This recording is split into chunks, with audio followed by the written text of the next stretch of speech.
morning, happy Thursday. Good morning friends, welcome back to my channel to a new vlog. Happy Thursday. Holi বা দোল পূর্ণিমার আগের দিন অনেক দিন আমি স্নান দেখাইনি। কোনো একটা ভিডিও থেকে শিখেছিলাম যে স্নান ফান বেশি দেখানো ঠিক না, কিন্তু আমি তো মনে করি গোপালের ভোগ দর্শনে মানুষের কত বিপদ কাটে, স্নানও দেখানো কি অপরাধ আমি কিছু বুঝি না। তবুও মনে হয় যেন ঠিক আছে, রোজ রোজ স্নান ফান দেখাবো না, কারণ সারা শীতকালও আমি অ্যাকচুয়ালি রোজ স্নান করাই, কাল ব্যাপার না, শীতকাল বর্ষাকাল গরমকাল ব্যাপার না। যাই হোক, দোলের আগের দিনকে একটু দেখাচ্ছি। তো আজকে গোপালের একটু ড্রেস ফ্রেস কিনতে যাব, আবির ফাবির কিনতে যাব, এই আর কি। এবছর যেহেতু আর 2-3 মাস আছে, অসৌচ শাশুড়ি মার অসৌচ চলছে, তো গোপালের কোনো কিছুতে বাধা নেই বলে যেমন আমার চলে তেমনই চলছে। গোপালের দোল পূর্ণিমাও তেমনভাবেই চলবে, আমি যেমন করে করি আর কি, বিশেষ কিছুও না, আবার অনেক কিছু। যাই হোক, রাধাকৃষ্ণ যে মূর্তি সেটাতে শুধু আমি আর স্নান করাবো না আগামীকাল, সেটা আজকে বলে নিলাম। তো দেখুন আজকে সারাদিন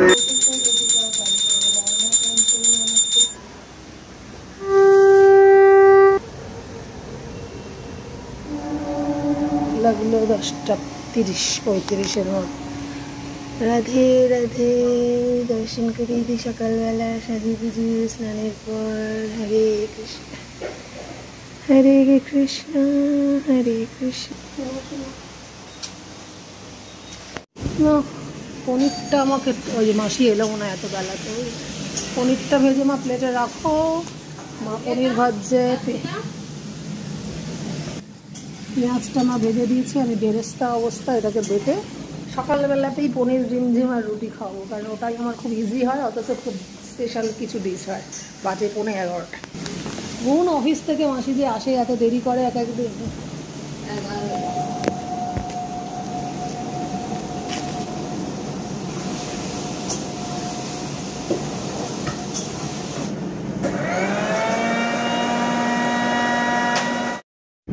আজকে সকালে ডিম আনা ছিল না, তো সেই জন্য পনিরের রেসিপি হচ্ছে পনির ভাজাটা কাককে দিতে যাচ্ছি।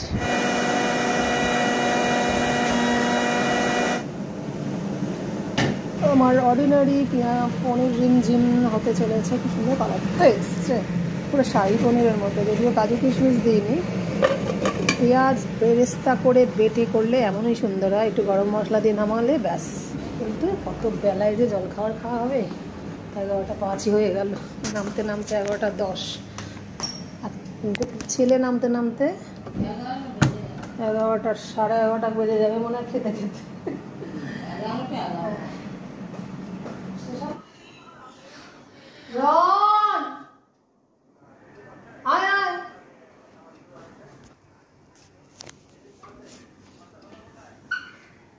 মা একটু পরে খাবে, আর কত বেলা করবে? শশা মুড়ির দো তো বানানো হয়নি মনে হয়, ডিমটাও নেই। তুমি সব বলবে বেলাতে, কি দেখে শুনে আনবে, বলবে না। বস বস বস, মারাত্মক দেরিতে খাবি, তাও তুই ব্যায়াম করে ড্রাই ফ্রুট খেয়েছিস আগে বল। হ্যাঁ, মাথাটা 24 ডিগ্রি না কত, 24 ডিগ্রি, ওরা 180 ডিগ্রি 60 ডিগ্রি সব ঘুরে যায়। খেয়ে দেখি তো কেমন হচ্ছে। Happy happy.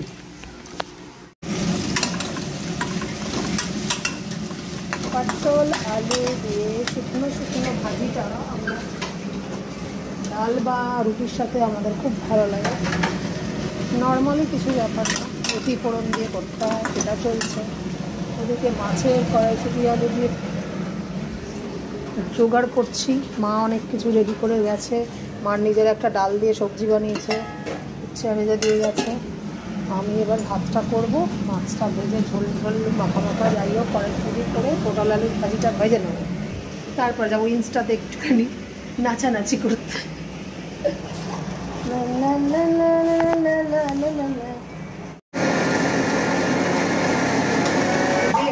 রাত 9টা-9:30 অবধি ডাস্টিং করতাম,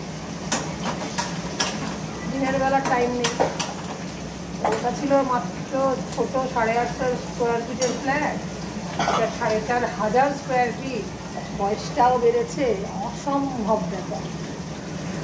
তোমার ওখানে পুরো বাথরুম ক্লিয়ার হোক, তাহলে হ্যাঁ, জল আর চাল একসাথে তাহলে দিতে পারবে, নাহলে তো এখানে আয়রনের জল, আমার তো জল ফোটাতে দেওয়া, আর অ্যাকোয়াগার্ডের দিলে অত লাল হয় না, ওটা পুরো।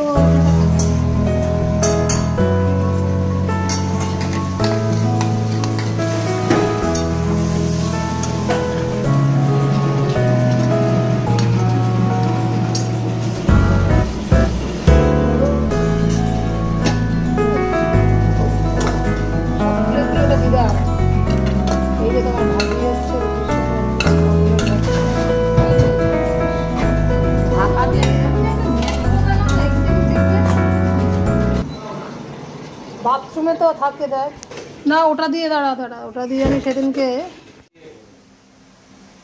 আমি 2-4 মিনিটের জন্য চাইবো। হরে কৃষ্ণ হরে কৃষ্ণ কৃষ্ণ কৃষ্ণ কৃষ্ণ হরে রাম হরে রাম রাম রাম হরে হরে।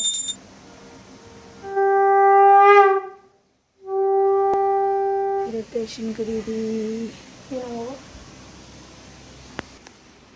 ছেলের আবার একটুখানি টাইম পেয়েছে, দুটো অ্যাকোরিয়ামে মাছ খালি হয়ে গেছে, এবার গাছের অ্যাকোরিয়ামে সাজিয়ে একটাতে ফাইটার রাখবে, একটাতে আবার আমরা ওই গোড়ামি টোড়ামি, যেটা আগে প্রথম দিকের আমাদের শখ থাকতো হচ্ছে গোল্ডফিশ, ওই গাপ্পি মাপ্পি আগেকার, ওইগুলো ওর পছন্দ না একদমই, আমারও না, ওগুলো যেন মনে হয় ড্রেনেও তো হয়।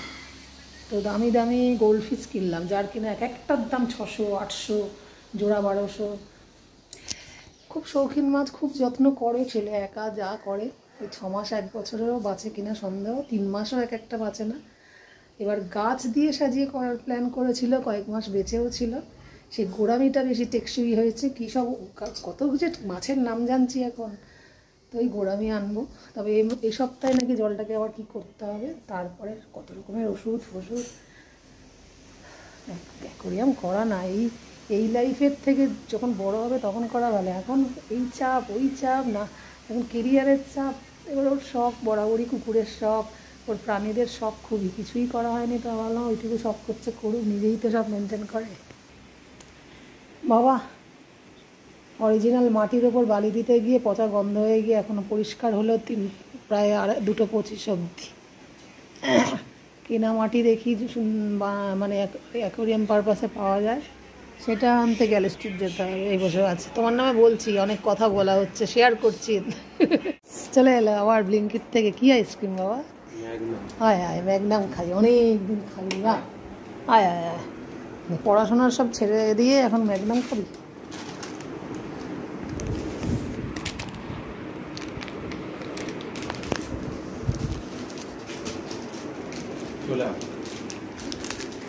আমারটা তোরটা কি এক?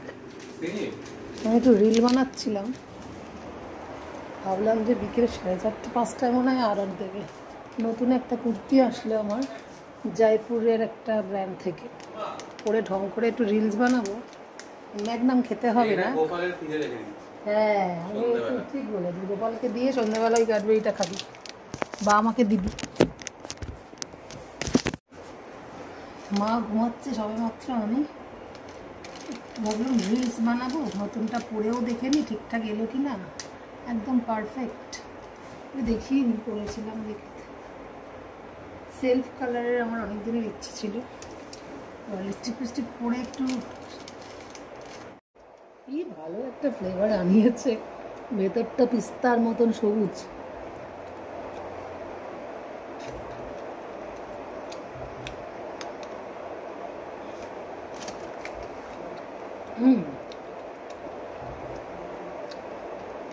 ম্যাগনামের পিস্তাচিও তো লেখাই, তো পিস্তা হবে না।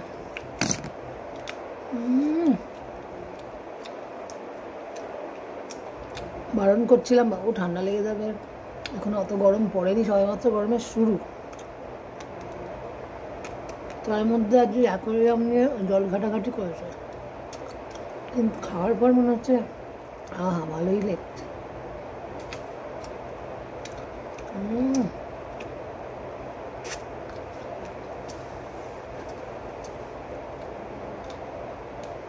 দুপুরবেলার আর খাওয়ার পর্বের ভিডিও করা হয়নি, রান্নার পরেই শটাং চলে এলাম রেস্টের সময় 3:30-4টে নাগাদ। ছেলে আর আমি ওই যে ম্যাগনাম আইসক্রিমের নতুন ফ্লেভারটা খেলাম, পিস্তা ভেতরটা দারুণ লাগলো, সেটা একটু শেয়ার করলাম। তারপরেই সন্ধে হয়ে গেল, অ্যাজ ইউজুয়াল আমার গোপুসোনার ছেলের সন্ধে দেওয়ার পর্ব। তারপরেই গোপালের দোলের জামা কিনতে, একটু আবির টাবির কিনতে বেরোবো মা আমি, একটু পরেই চাটা খেয়ে। বেজে গেল বৃহস্পতিবারে সন্ধ্যা দিতে, সন্ধ্যেবেলার ভোগ দিতে। রাধে রাধে, সন্ধ্যের দর্শন করিয়ে দিই।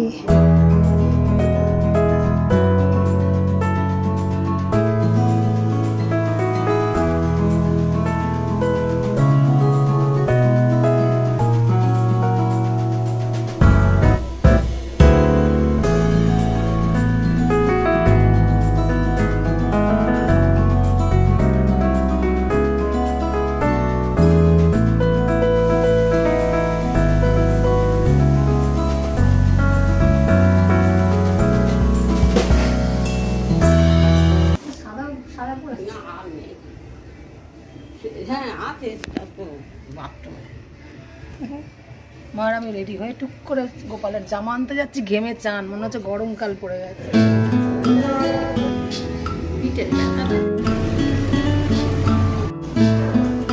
তখন ভাবলাম হোলি গেল না, এখনই কি গরম, এইটা লাগে খাবেই প্রচন্ড।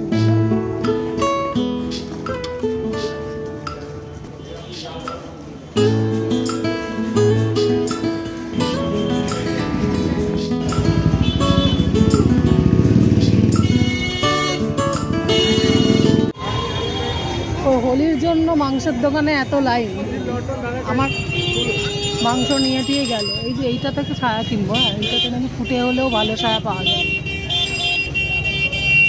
প্রচন্ড জ্যামে মা আর আমি চলেছি।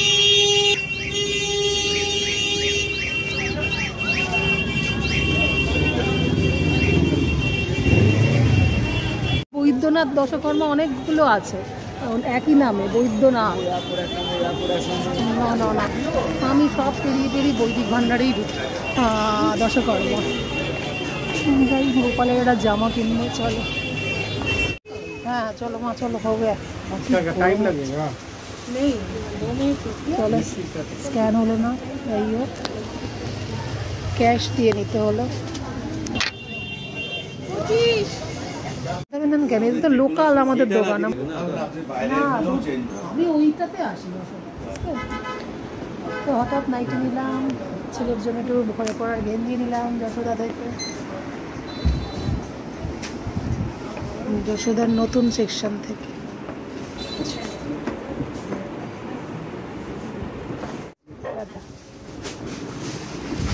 আমি বাবা কত কি কেনাকাটা হয়ে গেল আমাদের। হ্যাঁ চলো তাহলে, তোমার আর আমার ওই শার্ট এই হচ্ছে 30D। আমরা বেরোলেই এদের বেরোতে হয়, এটা আমার সাথে হয় দেখবে।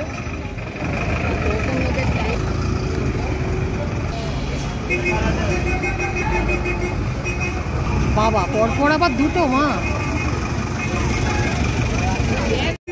এই শাড়ির দোকানটাই তো ভালো না বললে? রং দেবো, রং কি দেবো?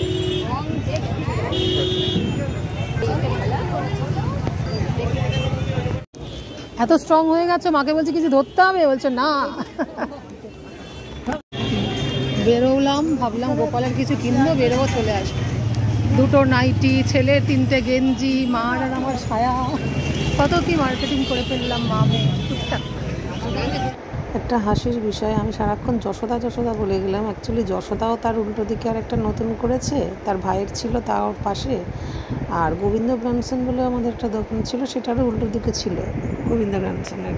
তো গোবিন্দ গ্র্যান্ডসন থেকে মধ্যে কথা হলো, গোবিন্দ গ্র্যান্ডসন থেকে জিনিস কিনে বলছি যশোদার উল্টো দিকের নতুন যশোদা থেকে কিনেছি। যাই হোক, এই করতে করতে বাড়ি ফিরে আসলাম। আমার মা শিখিয়ে দিচ্ছে পড়, আমি ধরে থাকি, আমি জানি না।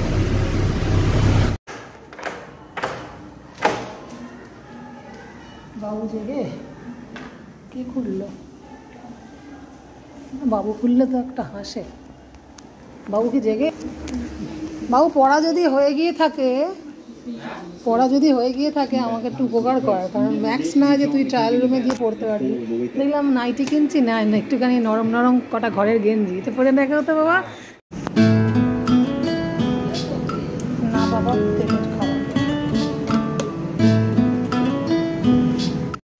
লোকালে কি আর এমনি কি কোথাও বেরোলেই এসে অনেক কাজ থাকে, জব করা থাকে, গোপালের শয়ন দিয়ে আবার ডিম আমি অমলেট করলাম, এই করতে করতে ডিনার পর্ব দিয়ে যেমন আমি শেষ করি। তো আজকে মতো ব্লগটা শেষ করছি, দেখা হচ্ছে নেক্সট দিন।